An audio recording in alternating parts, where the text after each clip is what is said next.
For the first time, Americans today are not free to say what they think. If they say something deemed offensive or insensitive or, worst of all, hate speech, they may be in serious trouble.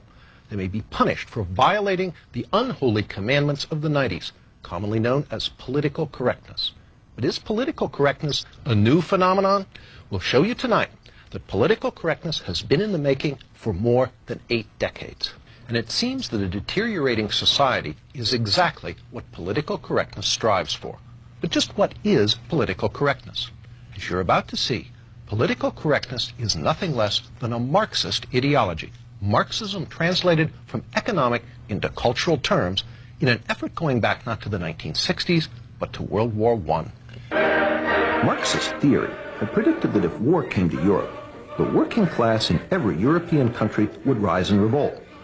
But that theory proved wrong. When the First World War began in 1914, the workers' loyalty to their country proved stronger than their so-called class consciousness. They willingly put on their uniforms, French or German, Austrian or Russian or British, and marched off by the millions to fight each other. In 1917, a Marxist revolution did occur in Russia, but it failed to spread to Western Europe, again contradicting orthodox Marxist theory. At the war's end, Marxist theorists had to confront the question, what had gone wrong? Antonio Gramsci in Italy and Georg Lukács in Hungary believed they had the answer. Gramsci and Lukács argued that Western culture had blinded the working class to its true Marxist class interests. Before a Marxist revolution could take place, Western culture had to be destroyed. In 1919, Lukács, who was considered the most brilliant Marxist theorist since Marx himself, asked, "Who will save us from Western civilization?" That same year, 1919, Lukács became Deputy Commissar for Culture in the Bolshevik Bela Kun government in Hungary, where he launched a program of cultural terrorism. As part of that program, Lukács introduced a radical sex education program into the Hungarian schools. Political correctness, as we know it, was already beginning to take form. He tried to actually undermine the unity of the family, and that was one of the reasons that he tried to introduce sex education. Laszlo Pastor, a leader in the Hungarian resistance against the communist takeover of Hungary after World War II, explains why children were targeted. It's always much tougher to convert an adult, to do something what he was taught not to do. The program left great residual effects on Hungary. The only thing what we were permitted to accept as far as culture is concerned, what they were teaching, that was it. Free thinking was a very big sin. The Bela Kun government lasted only a few months, in part because the Hungarian working class was outraged by Georg Lukács's assault on traditional Western culture. But meanwhile, in Germany, a new attempt to create a Marxist critique of Western culture was taking shape.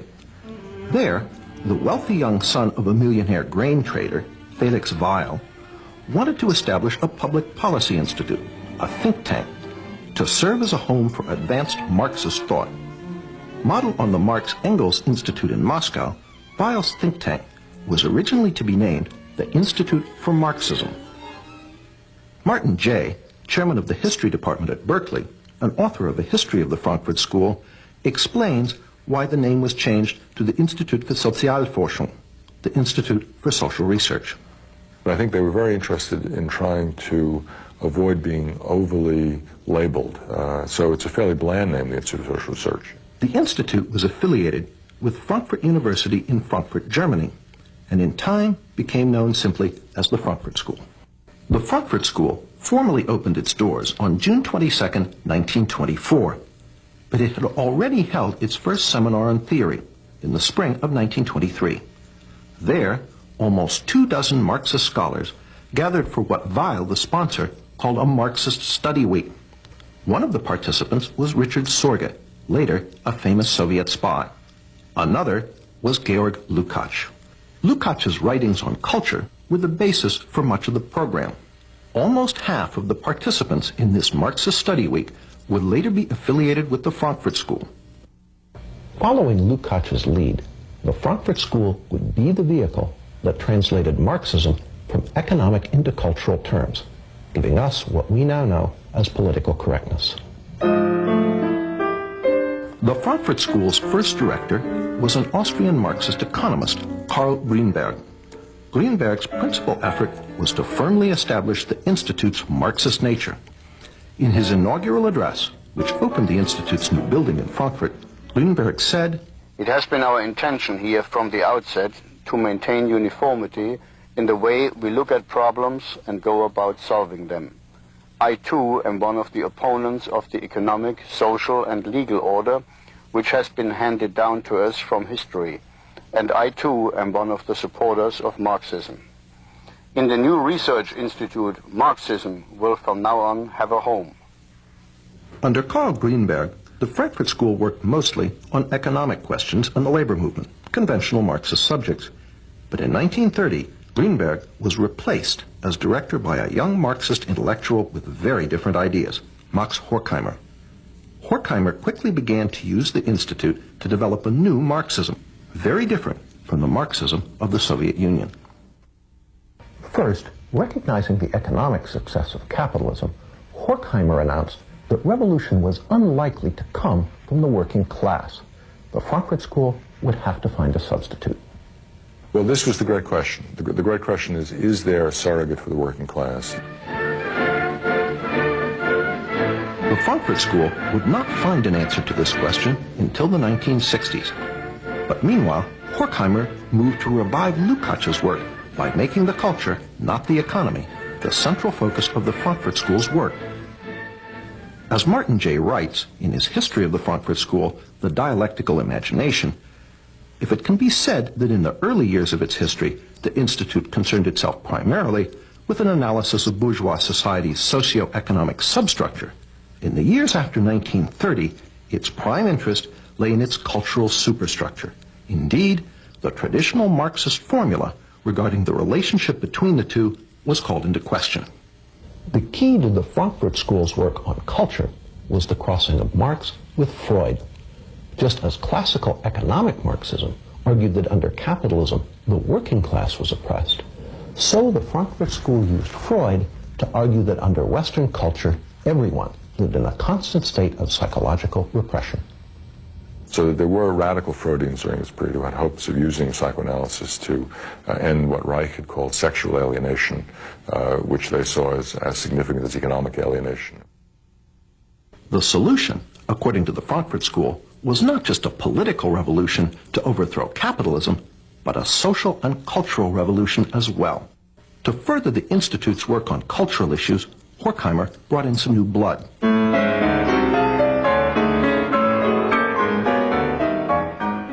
The new members included a sometime music critic, Theodor Adorno. Martin J. sees this addition as critical. Well, Adorno was perhaps the most fecund and, I think, brilliant of all the members of the Frankfurt School. Another new member was Erich Fromm.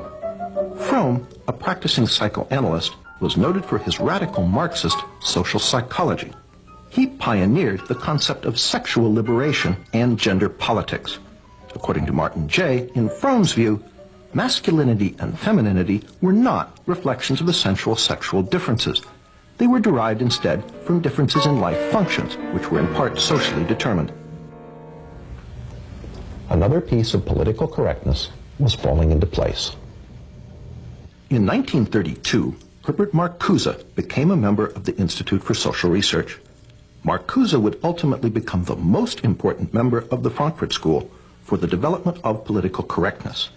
In the 1950s and 60s, Marcuse would complete the translation of Marxism into cultural terms and inject it into the New Left. Martin J. sums it up.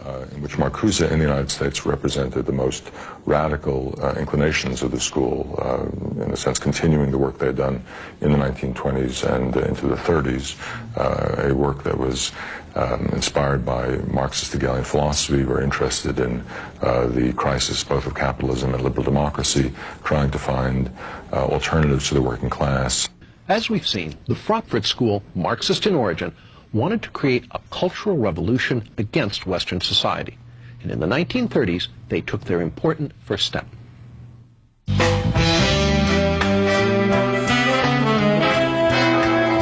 the 1930s, the work of Horkheimer, Adorno, Fromm, and Marcuse issued in its first tangible product, critical theory.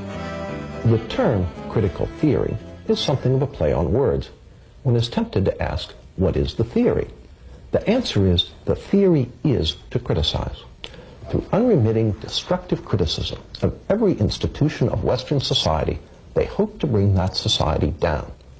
Critical theory is the basis for gay studies, black studies, women's studies, and various other studies departments found on American university campuses today. These departments are the home base of political correctness. David Horowitz was present at the birth of campus political correctness. Well, I was a radical in the 60s. I was a Marxist, you know, my buddies were people like Tom Hayden. I edited the largest magazine of the left at the time, Ramparts. But the Frankfurt School was important in Marxism because they no longer believed really in the future. They only believed in destroying capitalism and destroying, you know, bourgeois democracy is what we would have called it. And if you look at today's campuses, that kind of nihilism is really the dominant theme. That is, attack America. The Frankfurt School was careful never to define what critical theory was for, only what it was against. Again, Martin Jay, the Frankfurt School's semi-official historian. Critical theory itself always felt reluctant about being put in the straitjacket of systematization and defied its reduction to a simple definition. Critical theory actually attempted to politicize logic itself. Horkheimer wrote, "Logic is not independent of content. That means an argument is logical if it helps destroy Western culture, illogical if it supports it." Such twisted thought lies at the heart of the political correctness now inculcated into American university students. When there's, 1% of the campus is conservative and the other 9%, and the other 9% of the people who care are incredibly liberal, you're going to get, something approaching a socialist state. But how did the work of a small group of German Marxist intellectuals come to America? In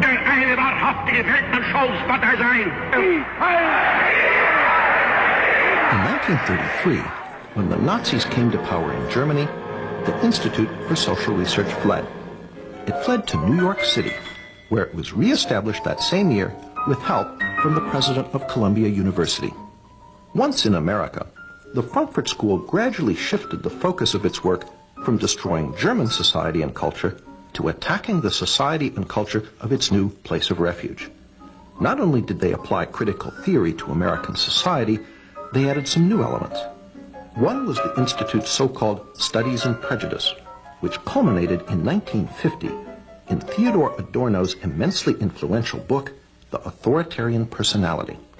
In it, Adorno argued that the American people possessed many fascist traits, and that anyone who supported traditional American culture was psychologically unbalanced. It is no accident that today the politically correct are quick to label their opponents fascists and suggest that they need psychological treatment in the form of sensitivity training. People over profits! People over profits! The Frankfurt School even integrated political correctness' most fashionable cause, environmentalism, into their cultural Marxism, by way of Horkheimer and Adorno's book, Dialectic of Enlightenment. Well, they were very interested in what was called the domination of nature. Dialectic of Enlightenment in particular moved the emphasis away from economic domination to the species domination of the natural world, including, we might say, internal nature through psychoanalytic understanding of repression. So they were very keen on recognizing that we needed to have a more nurturant and a more, let's say, balanced relation between humankind and the natural world. After World War II, Horkheimer and Adorno returned to Germany, where the Institute was re-established at Frankfurt University. But not all the old members of the Institute returned. Fatefully, Herbert Marcuse remained in America, eventually becoming a professor at Brandeis and University of California, San Diego.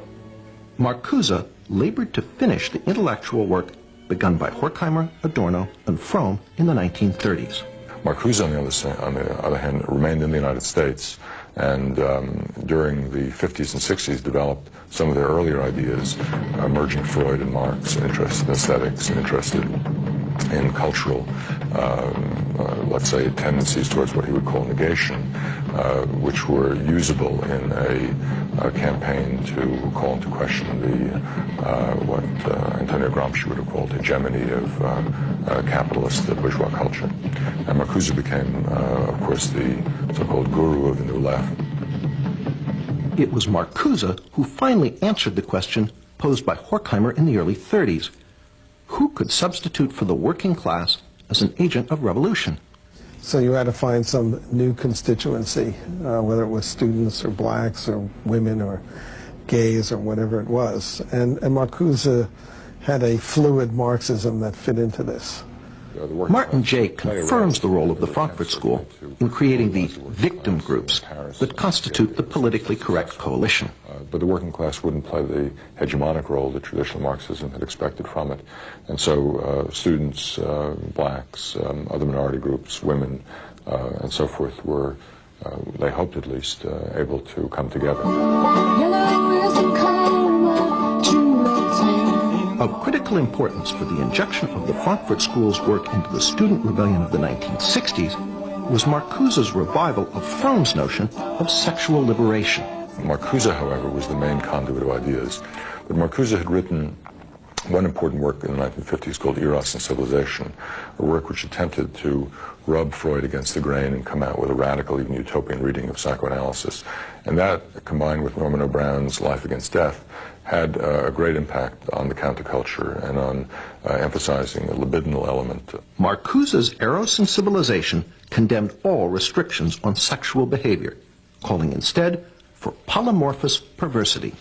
Instead, it argues that at certain early developmental levels of the human psyche, there was a potential for sexual expression, sexual pleasure, which had not yet been organized into the restricted notions of heterosexual sexuality, and that these had some sort of capacity to be reinvigorated. Polymorphous perversity helped open the door to aspects of political correctness, such as gay liberation. This is his idea of what human society, a good human society, should be based on, was a certain kind of polymorphous perversity and narcissism, which by liberating non-procreative eros, was his term, we would find great enlightenment and great happiness. This was supposed to be the key to utopia. David Horowitz ties Eros and Civilization directly into the 60s rebellion he was part of. Marxism is a bankrupt creed, and was bankrupt by the 50s or earlier. People understood it didn't work. There was no working class that was going to make a revolution. Capitalism, people were happy with capitalism, basically because it spread more money to more people than any other system in history. So they tried to find other sources of revolutionary energy. And one was the idea of sexual repression on the 60s. I mean, it was a way of, and people always think up complicated theories to, do what they want to do. People wanted to do a lot in the 60s, so Herbert Marcuse, gave them the intellectual justification for having a lot of sex with a lot of people, a lot of the time. That's what Eros and Civilization, that's the title of his famous book on it, is about. Marcuse is also the source of one of political correctness's most notable characteristics, its total intolerance for any viewpoint but its own. Marcuse argued that our free American society was actually a deception, that its true tolerance is somehow repressive, while he argued for something called liberating tolerance. And what he meant by that was liberating toleration, or liberating tolerance, meant intolerance from ideas and movements from the right, and tolerance for any ideas from the left. It's a recipe for repression. Even Martin Jay, a great admirer of the Frankfurt School, admits the totalitarian aspect of Marcuse.